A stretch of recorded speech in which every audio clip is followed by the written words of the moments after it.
बिस्मिल्लाहिर्रहमानिर्रहीम।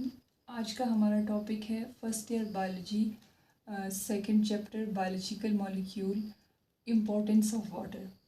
सबसे पहले हम इसका टेबल ऑफ कंटेंट देखते हैं। आज के लेक्चर में हम देखेंगे इम्पोर्टेंस ऑफ वाटर, उसकी important properties like solvent properties, hydrogen bonding, Cohen एडहेन, surface tension, specific heat capacity, high heat of vaporization, hydrophobic exclusion, ionization and low density of ice। अगर हम वाटर की बात करें तो वाटर अर्थ का मेन कॉन्स्टिट्यूएंट है। About 2/3 of world is covered by the water.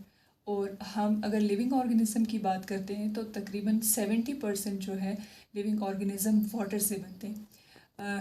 Human के अंदर जो वाटर की कंसंट्रेशन है इन डिफरेंट ऑर्गन्स, वो सबसे कम जो है वो बोन्स में होती है, दैट इज़ 20%। और सबसे ज़्यादा जो है वो ब्रेन में होती है, तकरीबन 85 to 90%। इसी तरह से अगर हम प्लांट्स की बात करते हैं तो सीड्स में वाटर की जो परसेंटेज होती है वो 20 होती है। और ऑर्गेनिजम्स में जो एक्सेप्शन पाई जाती है वाटर के हवाले से वो जेलीफिश है, जिसका तकरीबन 99% जो है वो वाटर से बनता है।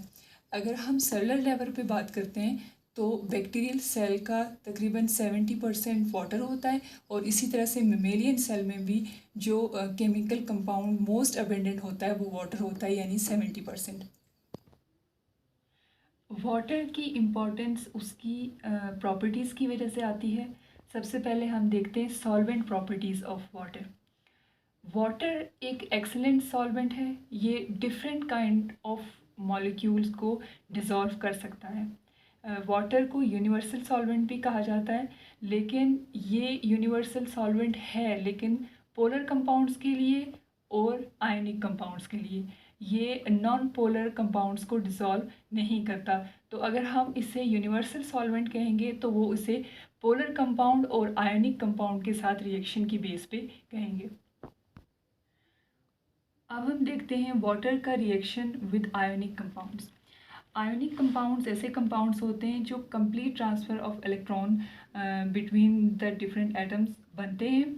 और जब वाटर के साथ आयोनिक कंपाउंड का रिएक्शन होता है तो वाटर की जो स्ट्रॉन्ग फोर्स होती है वो आयोनिक कंपाउंड को आयंस में ब्रेक कर देती है। आयंस में ब्रेक करके उनके गिर्द हाइड्रेशन शेल्स बना देती है। यानी जिस तरह से हम एक आयोनिक कंपाउंड की एग्जांपल लेते हैं NaCl, तो NaCl जब वाटर में डिसॉल्व होता है तो NaCl दोनों आयंस जो हैं वो एक दूसरे से सेपरेट हो जाते हैं। और जो Cl यानी क्लोरीन होता है उसके गिर्द हाइड्रोजन एटम से हाइड्रेशन शेल वाटर जो है वो हाइड्रेशन शेल बनाता है, जबकि सोडियम के गिर्द ऑक्सीजन से जो है वो ऑक्सीजन के थ्रू वाटर मॉलिक्यूल्स जो हैं वो हाइड्रेशन शेल्स बनाते हैं। वो सब्सटेंस जो कि सॉल्यूशन में कंप्लीट आयंस के तौर पे एग्जिस्ट करते हैं उन्हें स्ट्रॉन्ग इलेक्ट्रोलाइट्स कहा जाता है। यानी हम कह सकते हैं कि जो NaCl है वो हमारे पास एक स्ट्रॉन्ग इलेक्ट्रोलाइट है। इसके अलावा भी बहुत सारे ऐसे केमिकल कंपाउंड्स होते हैं जो वाटर में डिज़ोल्व होते हैं लेकिन वो स्ट्रॉन्ग इलेक्ट्रोलाइट्स नहीं होते। जैसे हम शुगर की एग्जांपल लेते हैं तो शुगर जो है वो रेडियली डिज़ोल्व होता है वाटर के अंदर, लेकिन वो स्ट्रॉन्ग इलेक्ट्रोलाइट नहीं है, उसे वीक इलेक्ट्रोलाइट जो है वो कहा जाता है। नेक्स्ट हम देखते हैं वाटर का reaction with non ionic compounds. ऐसे नॉन आयोनिक कंपाउंड्स जिनके पास चार्ज ग्रुप होते हैं वो वाटर के अंदर डिसॉल्व हो सकते हैं। जैसे हमारे पास एग्जांपल है C2H5OH की।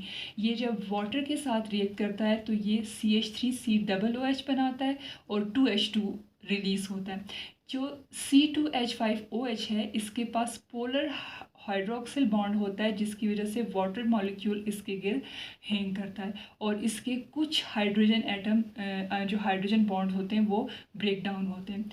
Mostly non ionic compound water में डिसॉल्व नहीं होते। अगर हम वाटर के स्ट्रक्चर को देखें तो वाटर जो है वो 3 एटम से मिलके बनता है, ऑक्सीजन और 2 हाइड्रोजन्स के साथ। जो बॉन्ड्स प्रेजेंट होती हैं ऑक्सीजन और हाइड्रोजन के दरमियान, वो कोवेलेंट बॉन्ड होती है। और जिस तरह से इस पे चार्ज की डिस्ट्रीब्यूशन है, यानी इसके एक एंड पे पार्शियल नेगेटिव चार्ज है due to the presence of oxygen, और दूसरी साइड पे पार्शियल पॉजिटिव चार्ज है due to the presence of hydrogen.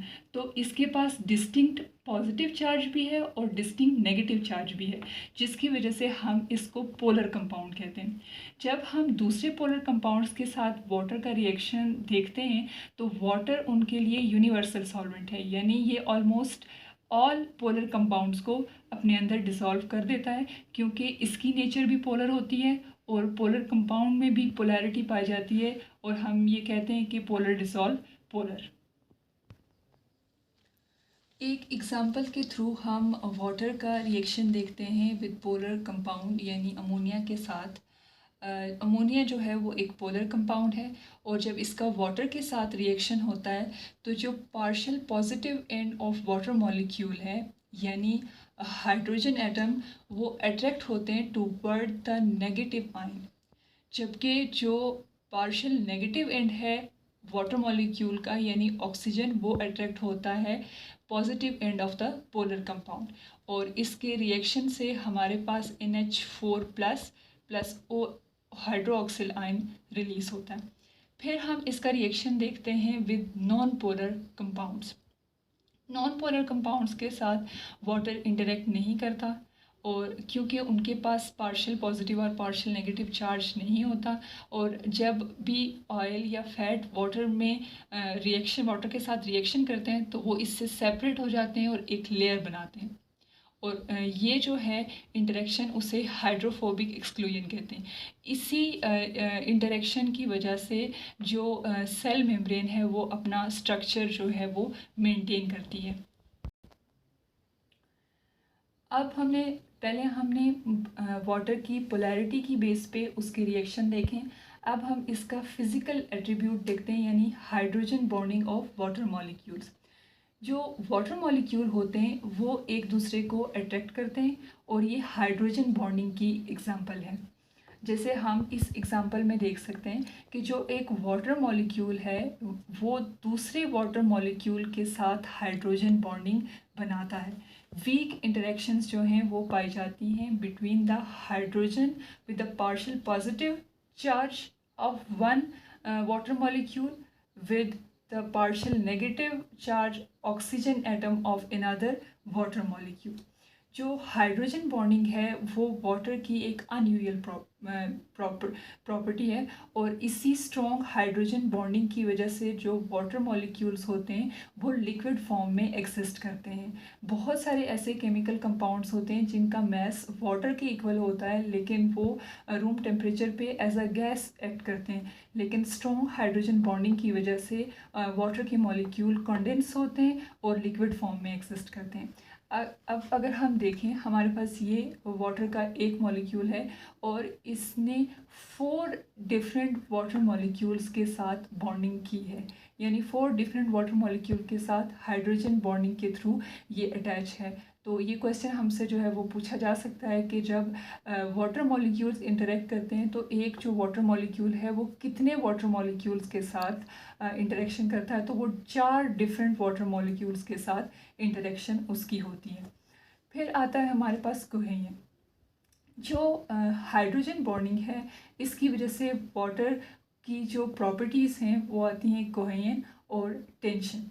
Cohen क्या होता है कि जो वाटर मॉलिक्यूल्स हैं उनकी आपस में एक दूसरे के लिए अट्रैक्शन, इस अट्रैक्शन की वजह से वाटर मॉलिक्यूल एक दूसरे के साथ स्टिक करके रहते हैं और वाटर जो है वो फ्रीली फ्लो करता है कोहेन की फोर्स की वजह से।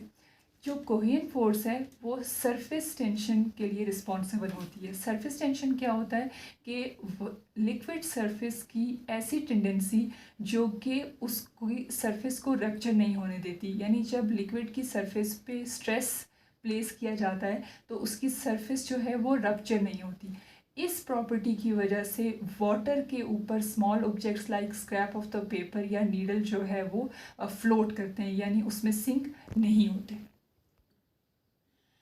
अच्छा, जो वाटर की डिफरेंट प्रॉपर्टीज़ आती हैं और जब हम इसका स्ट्रक्चर देखते हैं तो एक चीज़ हमारे माइंड में आती है कि जब हाइड्रोजन गैस कंबाइन होती है with oxygen to form water, तो हाइड्रोजन गैस रिड्यूस होती है या ऑक्सीडाइज होती है।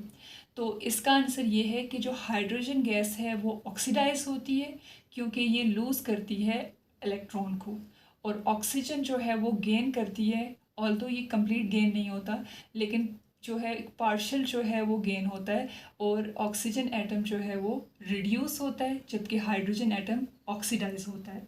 अब हम देखेंगे कोहेन की एग्जांपल। कोहेन की एग्जांपल हम इस तरह से देखते हैं कि कोई भी जो इंसेक्ट है, जब वो किसी भी वाटर सरफेस पे मूव करता है, तो वो कोहेन जो वाटर